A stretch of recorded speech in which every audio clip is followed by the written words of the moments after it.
দিনটি ছিল 28 October Tuesday.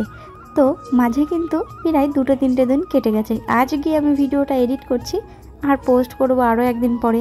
তো তোমাদের বলি এটা কোথায় আর কি হচ্ছিল।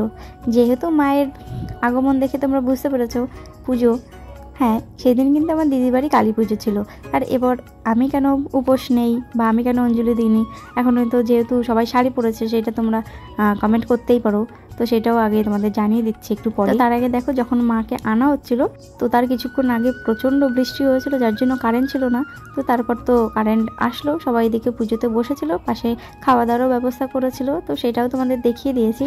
তো কিছুক্ষণের মধ্যে কিন্তু পুজোও শেষ হয়ে গেছিলো। এবার তোমাদের বলি আমি কেন পুজো দিইনি, যেহেতু তোমাদের কিন্তু এর আগেও আমি টুকটাক দুটো একটা ভিডিওতে জানিয়েছিলাম যে আমার ঠাকুমা মারা গেছে, এখনও কিন্তু 1 বছর হয়নি।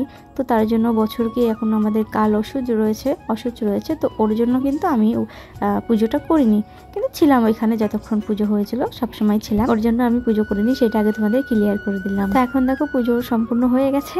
এদিকে কিন্তু তোমার ঠাকুরমশাই থেকে শুরু করে টুকটাক সবাই কিন্তু এদিকে নাচানাচি করেছিল। আর এইখানে একটা কাকু, জানি না উনি আসলে কি ডান্স দিচ্ছিল, তো সেটাও তোমাদের একটু দেখিয়ে দিলাম। আর এখন কিন্তু আমার মানে মাকে নিয়ে যেতে হবে ভাসানে, যেহেতু তোমার বাড়িতে যেই কালী পুজোটা হয় ওইটা কিন্তু রাতারাতি মানে যেদিন পুজো হয় সেই দিনই কিন্তু ভাসান দিয়ে দিতে হয়। তো এখন মাকে বার করেছে, একদিকে মাকে বরণ করে নিচ্ছে, আরেকদিকে কিন্তু ঢাকের তালে খুব সুন্দর সবাই মিলে ডান্সও করছিল। এখানে আমার তাওয়াই মাসে ছিল, একটা দাদু ছিল, তো ওনাদের নাচ দেখে কিন্তু আমরাও কিন্তু পাশে এসে একটু ডান্স করে নিলাম। তো দেখো ডান্স করতে করতে যেহেতু এখন যাব তোমার বিসর্জন দিতে, যদি একটু সিঁদুর না খেলা হয় তাহলে কেমন হয়ে যায় না।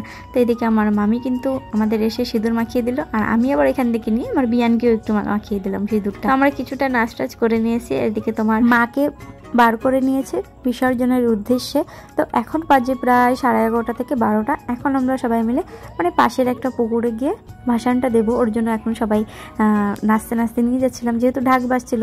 আর আজকের ভিডিওতে আমি পুরোপুরি ভয়েস ওভার দিয়েছি, তার কারণ সবসময় গান বাজে না, ঢাকের আওয়াজ হচ্ছিলো, যার জন্য আমার পুরো ভিডিওতে ভয়েস ওভার দিতে হয়েছে। আর এত রাতে যাচ্ছিলাম, তাও থেকে কত লোক মিলে আমরা একসঙ্গে যাচ্ছিলাম, মানে বাড়ির লোক তো ছিলই, তাছাড়া পাড়া প্রতিবেশী অনেকেই ছিল। তো তারপর দেখো পাশে পুকুরে চলে এসেছি, এখান থেকে 3 পাক কি 7 পাক আই থিঙ্ক এরকম দিয়ে নিয়ে তারপর নামিয়ে নেবে পুকুরে। তো দেখো বলতে বলতে মাকে নামিয়ে নিচ্ছিল পুকুরে ভাসানের উদ্দেশ্যে। তো যে এখানে স্নান করবে সেই নামছিল। ওইদিকে আমার তাওয়াই মশাই নেমেছিল, মামু একটা দাদা নেমেছিল, আর ওরা গিয়ে এখানে স্নান করছিল মানে ডুব দিয়ে, যেহেতু ঘটে আবার জল আনতে হয়। তো এইদিকে দেখো আমার এই মোনা, ও নিজেকে আর সামনে রাখতে পারলো না, নেমে গেছে। আর আমি এখানে কিছুক্ষণের জন্য একটা বস্তার নিচে লুকিয়ে পড়েছিলাম, কেন যেন গায়ে, কারণ এখান থেকে মামু জল না দিয়ে আমাদের গায়ে কাদা ছেটাচ্ছিল, তো তার জন্য এখানে লুকিয়ে পড়েছিলাম। তো তারপর দেখো আমরা ওইখান থেকে চলে এসেছি, এখন একটুখানি প্রসাদ খাবো, যেহেতু এখনো খিচুড়ি খাইনি, তো এখন খাওয়া দাওয়া করে বাড়ি চলে যাবো। তো চলো আজকে আমাদের সবাইকে টাটা।